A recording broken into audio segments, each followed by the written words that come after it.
आपण पाहताय महाधुरा.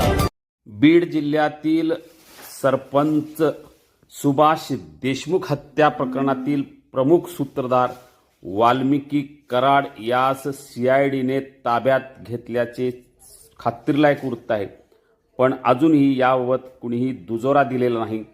पण दिवसभरात हा सूत्रधार पोलिसांच्या समोर आत्मसमर्पण करणार असल्याचे समजते. या खून प्रकरणातील मुख्य सूत्रधार हा वाल्मिकी कराड असल्यामुळे सध्या पोलीस आणि सीआयडी त्याच्या मार्गावर आहेत, त्याचा शोध घेत आहेत. गेले काही दिवस तो फरार आहे.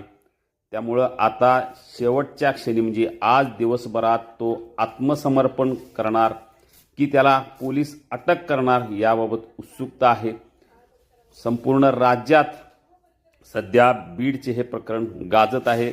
विरोधकांनी सत्ताधारी आघाडीला या संदर्भात प्रचंड कोंडीत पकडलेलं आहे. त्यामुळे दिवसभरात वाल्मिकी कराड यास अटक होणार की तो आत्मसमर्पण करणार याबाबतचा निर्णय होईल. त्यामुळे आता राज्यात याचीच उत्सुकता लागलेली आहे.